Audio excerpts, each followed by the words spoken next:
My brain is myelinating itself, which means it's wrapping all my nerves, all my brain cells with a white fatty substance called myelin.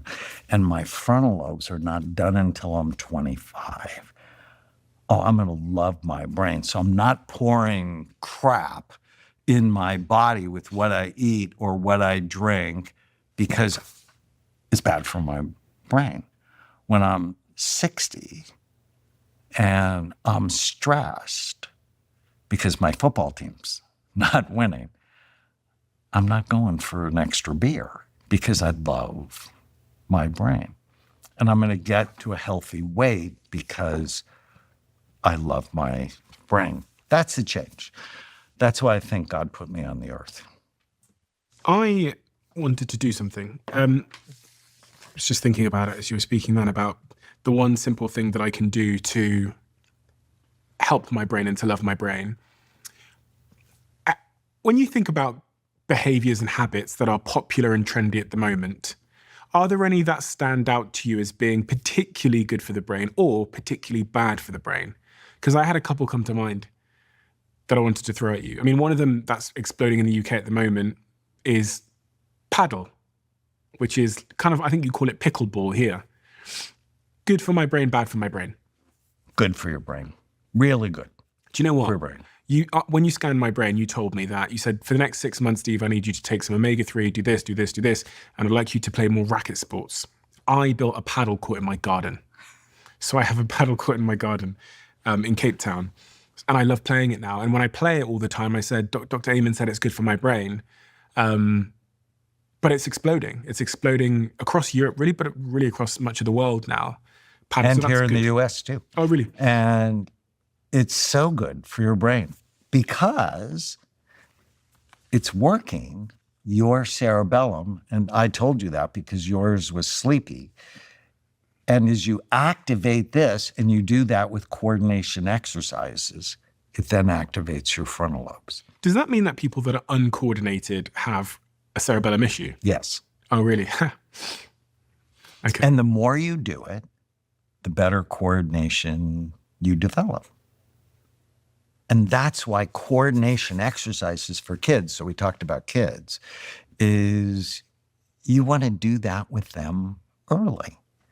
Play sports, but not sports where they're going to get a head injury, right? I mean, we have to be smarter than we are. But when I was young, my mother, who's now 93, was the ping pong champion in the neighborhood. And she was really good. And she never let us beat her until we could. But she was always encouraging. I've got, I was looking then as you were speaking about different trends at the moment that are either good or bad for the brain. And one big trend at the moment is neuroplasticity training. Lots of people are doing games and using other things to, like there's apps you can get that are neuroplasticity training apps. Does any of that stuff work? Some of it. Some of it works. Okay. And if you're, so for example, if you're doing memorization games, do them while you're on the bike.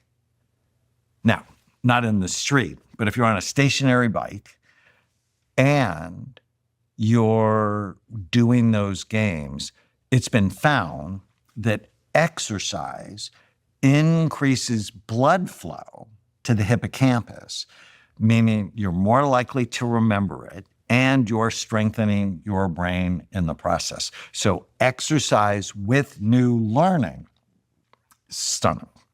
So if I want to learn something, I should do it while walking or moving in motion. Right. So if you're listening to a language app, for example, do it while you're walking. Mindfulness and meditation, good or bad for the brain? Great. I published 3 studies on a Kundalini yoga form of meditation called Kirtan Kriya. It's a 12-minute meditation. I always say it's the perfect ADD meditation because it's only 12 minutes. And for 12 minutes, you do this. Sa, ta, na, ma. Sa, ta, na, ma. Sa, ta, na, ma. It's 2 minutes out loud, 2 minutes whispering, 4 minutes silently to yourself, 2 minutes whispering, 2 minutes out loud. You're done. Sa, ta, na, ma. Birth, life, death, reborn, birth, life, death, reborn.